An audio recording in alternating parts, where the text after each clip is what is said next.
Hi friends, welcome to news pocket.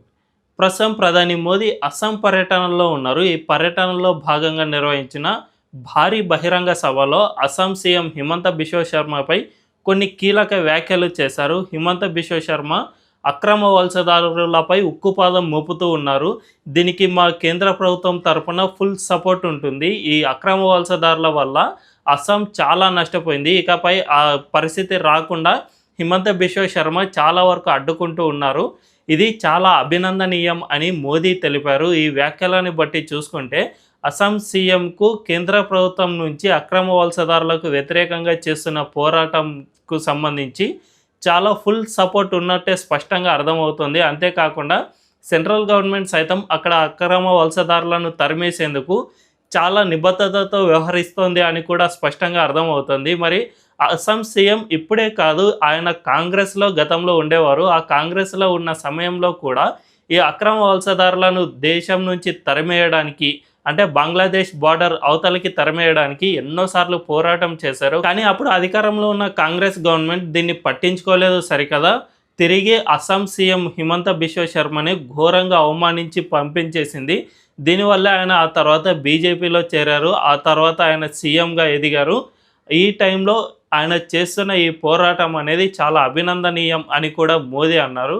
అయితే Assam CM గతాన్ని ఒక్కసారి మనం ఈ వీడియోలో మాట్లాడుకుందాం. అంతకంటే ముందు ఈ ఛానల్ని ఎప్పుడెప్పుడే స్టార్ట్ చేసాం, మాకు మీ సపోర్ట్ ఖచ్చితంగా కావాలి. ఈ ఛానల్ను వెంటనే సబ్స్క్రైబ్ చేసుకోండి అని బెల్ ఐకాన్ను క్లిక్ చేయడం అస్సలు మర్చిపోద్దు. ఇక డీటెయిల్స్లోకి వెళ్తే, ప్రస్తుతం అస్సాం సీఎంగా ఉన్న హిమంత బిశ్వ శర్మ గతంలో కాంగ్రెస్ పార్టీలో ఉన్నారు. అప్పుడు గొగోయ్ ప్రభుత్వంలో ఆయన మంత్రిగా కూడా వ్యవహరించారు, విద్యాశాఖ మంత్రిగా. ఇటువంటి కీలకమైన పదవులను అధిరోహించారు. అయితే ఈ హిమంత బిశ్వ శర్మ గతంలోనే ఈ అక్రమ వలసదారుల నుంచి అస్సామీయులకు ఎదురవుతున్న ఇబ్బందుల గురించి ఎంతో పోరాడారు. కాంగ్రెస్ అధిష్టానం, అంటే కాంగ్రెస్లో ఎటువంటి నిర్ణయం తీసుకోవాలనుకున్నా కూడా అధిష్టానం నిర్ణయమే ఫైనల్ కాబట్టి చాలాసార్లు వారికి లేఖలు, వారికి సందేశాలు ఇటువంటివి పంపిస్తూ వచ్చారు. ఈ అక్రమ వలసదారుల వల్ల అస్సాంకు చాలా నష్టం జరుగుతుంది, వారిని వెంటనే పంపించేయాల్సిన అవసరం ఉంది, లేకపోతే దీనివల్ల మొత్తం డెమోగ్రఫిక్ చేంజ్ వచ్చే అవకాశం ఉంటుంది, ఇది అస్సాంను మనం బంగ్లాదేశ్కు కోల్పోయిన ఆశ్చర్యపోనక్కర్లేదు అంటూ గతంలో ఎన్నోసార్లు కాంగ్రెస్ అధిష్టానాన్ని హెచ్చరించారు. అయినా కూడా ఆ గవర్నమెంట్ అస్సలు పట్టించుకోలేదు. దీంతో ఫైనల్గా ఒక మాట ఏదైతే అది తేల్చేసుకుందాము అని రాహుల్ గాంధీ అపాయింట్మెంట్ సైతం తీసుకున్నారు. చాలాసార్లు గేట్ల వరకు పిలిపించుకుని తర్వాత తిరిగి వెనక్కి పంపించేసిన పరిస్థితి నెలకొంది. ఎందుకంటే రాహుల్ గాంధీ ఆర్ సోనియా గాంధీ జస్ట్ సీఎంలను మాత్రమే కలిసేవారు. అప్పట్లో వాళ్ళ తలపొగరు ఆ విధంగా ఉండేది. సో అటువంటి వ్యక్తులను ఇప్పుడు అస్సాం సీఎం మంత్రిగా ఉన్నారు కాబట్టి అప్పట్లో ఆయన్ను గేట్ వరకు పిలిపించుకుని చాలాసార్లు అపాయింట్మెంట్ క్యాన్సిల్ చేసిన దాఖలాలు సైతం ఉన్నాయి. చివరికి ఎలాగోలా ఆయన అపాయింట్మెంట్ తీసుకుని రాహుల్ గాంధీని కలవగా ఆయన తనకు కుక్కకు ఇచ్చే బిస్కెట్లను వీరికి ఇచ్చి అవమానించిన పరిస్థితి కూడా నెలకొంది. దీంతో హిమంత బిశ్వ శర్మ దీన్ని ఏమాత్రం ఓర్చుకోలేకపోయారు. వెంటనే పార్టీని వదిలేసి 2015లో బీజేపీలో జాయిన్ అయ్యారు.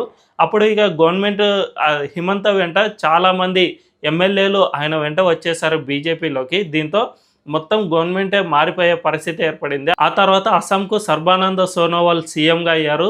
ఆయన మంత్రివర్గంలోనే హిమంత బిశ్వ శర్మ కూడా వైద్య ఆరోగ్య శాఖ మంత్రిగా పనిచేశారు.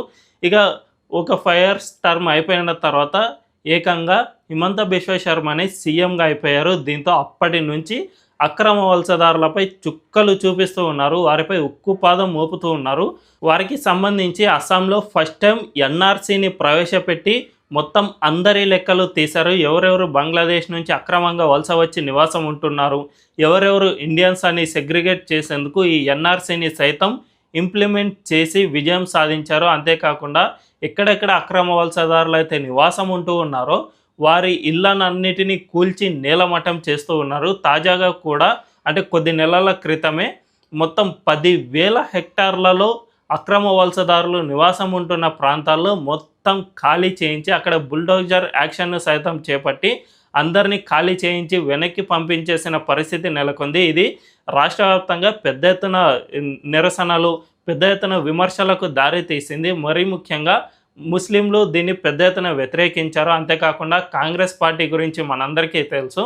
ఆ పార్టీ అక్రమ వలసదారులైనా సరే మా ఓటర్లు అయితే చాలు అనుకునే పరిస్థితిలో ఇప్పుడు ఉంది. కాబట్టి ఆ పార్టీ కూడా వీరిని పంపించేయడంపై పెద్ద ఎత్తున విమర్శలు చేసింది. అయినా కూడా అస్సాం సీఎం హిమంత బిశ్వ శర్మ ఎక్కడా కూడా వెనక్కి తగ్గలేదు. వీరందరినీ పంపించే వరకు తాను విశ్రమించబోను అనే విధంగా యాక్ట్ చేశారు. దీంతో మొత్తం చాలా వరకు క్లీనప్ అయిపోయింది. ఇంకా చాలామంది మిగిలే ఉన్నారు. వీరందరినీ పంపించేసేందుకు సైతం హిమంత బిశ్వ శర్మ కీలక చర్యలు తీసుకుంటూ ఉన్నారు. ఇందుకోసం అవసరమైతే చట్టాల్లో మార్పులు సైతం చేసేందుకు సిద్ధంగానే ఉన్నారు. అయితే ఈ విమర్శల నేపథ్యంలో అస్సాం సీఎంకు కేంద్రం నుంచి మద్దతు ఉందా, లేకుంటే ఈయన కాస్త ఓవర్గా యాక్ట్ చేస్తున్నారా అనే డౌట్స్ను సైతం కాంగ్రెస్ పార్టీ రాష్ట్రంలో రైజ్ చేసింది. దీంతో మోదీ పర్యటనలో ఇదే విషయాన్ని తేల్చి చెప్పేశారు. నేను హిమంత గవర్నమెంట్కు ఫుల్ సపోర్ట్ ఇస్తూ ఉన్నాను. ఆయన అక్రమ వలసదారులపై చూపిస్తున్న చర్యలు చాలా ప్రశంసనీయము, అందులో ఎటువంటి సందేహము లేదు. వారందరినీ తిప్పి పంపించేయాల్సిందే, దీనికి నా నుండి ఫుల్ సపోర్ట్ ఉంటుంది అని మోదీ ఆ బహిరంగ సభలో చెప్పడం ద్వారా కాంగ్రెస్ నేతల నోటికి తాళాలు వేసినట్లయింది. అంతేకాకుండా ఇదే సభలోనే కాంగ్రెస్పై విమర్శలు సైతం చేశారు. కాంగ్రెస్ దేశ వ్యతిరేకులకు మద్దతు ఇచ్చింది.